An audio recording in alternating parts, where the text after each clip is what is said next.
The best of Money Matters. Right Business. Welcome to The Right Business, where we dive deep into the stories of trailblazers who dare to disrupt the status quo, find the gap in the market to find the right business. Hello, I'm Hongbin Jeong. In today's world of streaming and digital playlists, do you think the humble vinyl record might have been left behind? But here in Singapore, a quiet revival is taking shape thanks to Artist Records. Through a bespoke lathe-cut vinyl workshop, Singaporeans can store personal memories, vows, and even everyday moments into one-of-a-kind records. So why is vinyl making a comeback? And how is this method of preservation touching the hearts of many? Well, joining us today to share more is Charlyn Yap and Lee Sin Yi, who are the co-founders of Artist Records. Welcome to the show, both. Thank you so much for joining me. Hi. Hi. All right. Well, I want to start by asking Charlyn, what sparked the desire to create Artist Records? It really started with me just doom scrolling on my phone like everybody else. But I chanced upon a TikTok video that claimed that Singapore used to make records here. So I didn't believe all of that and went down a rabbit hole of Wikipedia and everything to figure out if that was true. And true enough, it really was. And eventually I also saw pictures, and the one picture that really struck me was this picture that I saw ladies working in a vinyl production house in Singapore, and that was in Tanglin Halt. So we share that picture every time someone comes to our workshop as well, just to share a little bit about the forgotten stories. Because I'm sure a lot of people, maybe some people would know that Singapore used to make records, especially if you had parents who were really big music fans. But for a lot of us who are new to the vinyl scene or new to collecting, it's just a surprise.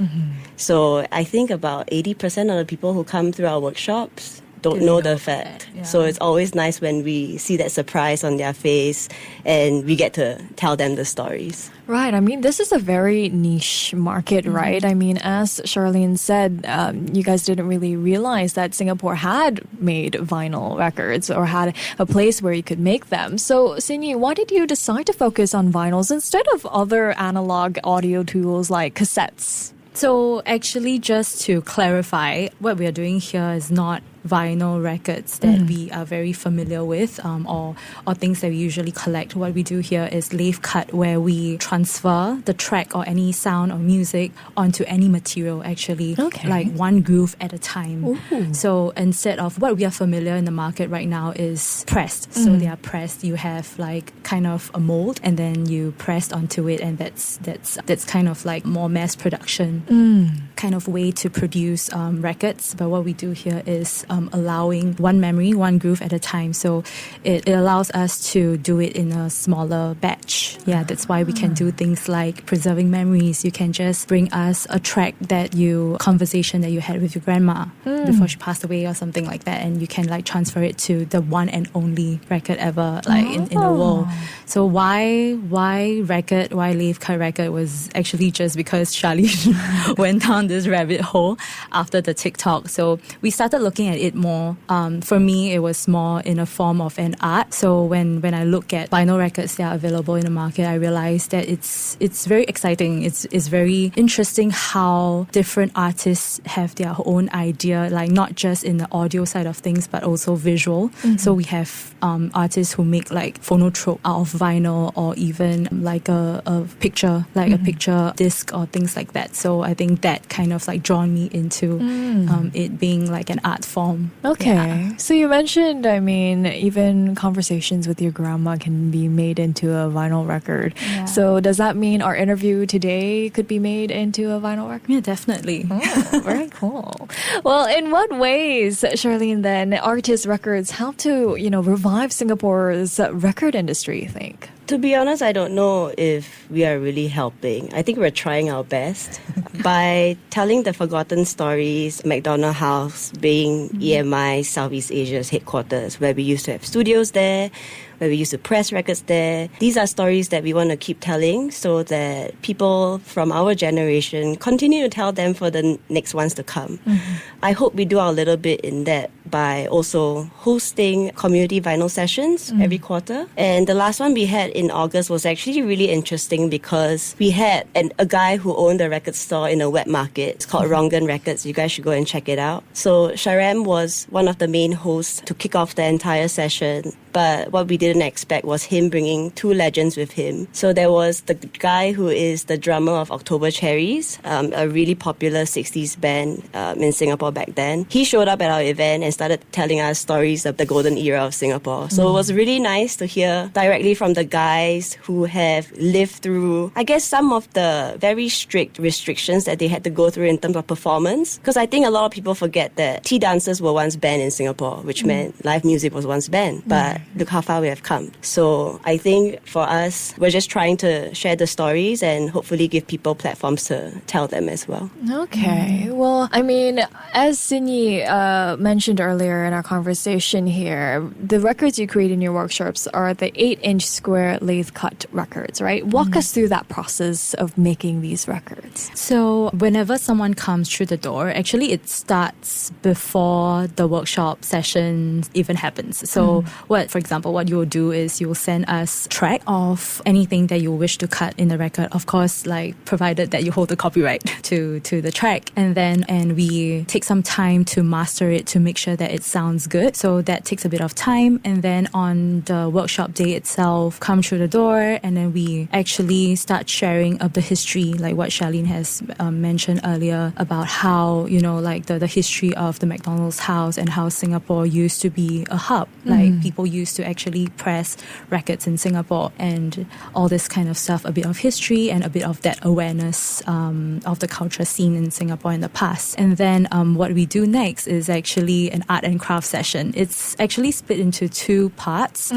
The first one is the art and craft session, and then the second part is the lathe cutting. So for this season, we try to like change things up a little so that it keeps things interesting. So you can take a look at this. Okay, they're we so brought some pretty. examples. Okay, all right. So this part is the one that Okay. we are doing this season, which is a kind of paper marbling, and it's also a kind of art form that I feel is slowly losing, and I think it's nice to bring this kind of like traditional art form back, even if we are, doing vinyl records. So once they are done with the art side of things, and because this involves water, so we will let it dry, and then Charlyn will take over the second segment of the workshop where she will show you how your track is being cut into a record. You can play with like some of the equipment and things like that and be very hands-on, and you might be even the one who drops the needle, and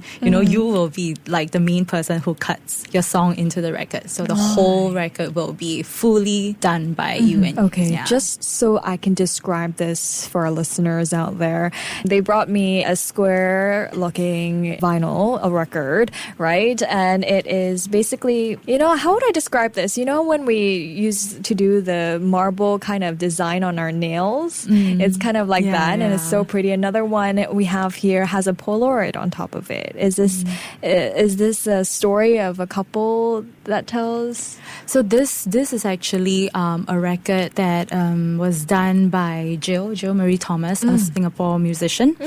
So she made a song for her late grandparents, and it was very nice. She came and made this record on the day where the song was released on Spotify. So it was very meaningful. And then she came over and she chose colors that represents her grandparents. Like the blue side represents her grandfather, someone that's a bit more subdued, and then the fun side, the colorful side is her grandmother. So it was very nice, and we ended up like talking about our grandmas. Right. I mean, it's nice to see that you guys are putting two forms of art, right, together into one piece.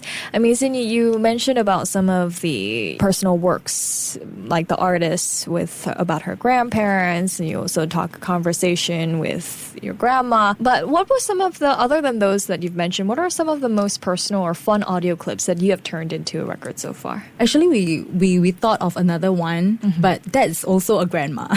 I think grandmas hold a very special part in our hearts because we are all brought up by our grandmas. Okay. But we do have another one who's actually Charlyn's friend, and her friend recorded like clips of her having conversation with her kid, her son, and when he was like three, four, something, and then they were just saying good night, and then she was just asking him about like what he feels and what does he think about like this and stuff like that. There was her burping in it as well. Yeah, and then he was like, well, and things like that. So I think that like we like it not because we can relate to it, but it's because I think we find it very meaningful to see moments like that being like immortalized on something that is tangible. Because it's very easy for us to record something and then save it in the cloud and never like listen to them ever again, or we might even forget their existence. But just like turning that into something that's tangible, and then it's something that reminds them of like such happy, like and innocent times. I think this reminds us of like why we are doing what we are doing. Definitely. Yeah. I think Natalie as well didn't even realize that it was something that she could pass down to her kids. So I remember at the end of the session, so at each workshop we only made one record, right? But she has two boys. So Jordan was the one that was on the record, and I told her, you know what, we'll just give you the extra one that we have because we don't want the kids to fight in the future, like who's going to keep the record, right? So we gave her extra so she could keep and pass down. And that was when, that moment, I think we realized, oh my gosh, this would actually last maybe longer than our own existence, right? So it was a really nice moment for us to remember as well. Definitely. Yeah. Well, Charlyn, what were some of the biggest challenges you faced when trying to bring this analog technology back to life? Wow. Oh, no. Where do I start? So I have a nickname for the machine called Lathe Misera because she gives me a lot of misery, and sometimes she's just super, I don't know, doesn't like to work when she's supposed to. So fun fact, the day before our launch event, she actually broke down. So we weren't even sure whether we could do like a live demo, which was the main point of our launch event. So there were a lot of problems. The first problem started with me bringing the machine here because transporting it, there were a lot of cables that were broken. And I realized that I'm not like an electrician. I don't have friends who knew how to do electrical work. Most of my friends was from the US, by the way. Yeah. She had to lug it back. Yeah. So like most of my friends were all like creative people, so they didn't know how to help me. But I did a call out on Instagram and a guy responded. So his name is Tim and he runs this thing called TDEC. You can look at him, you can look for him on Instagram. tdec.sg, I believe. So he saw my post and somehow decides that he's going to offer his time and come to my house and help me to fix it.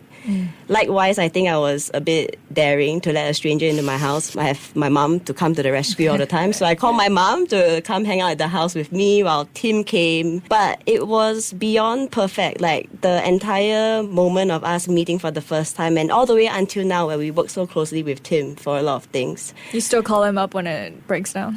Yeah, actually. We are friends now. Like, yeah. He even made speakers for us.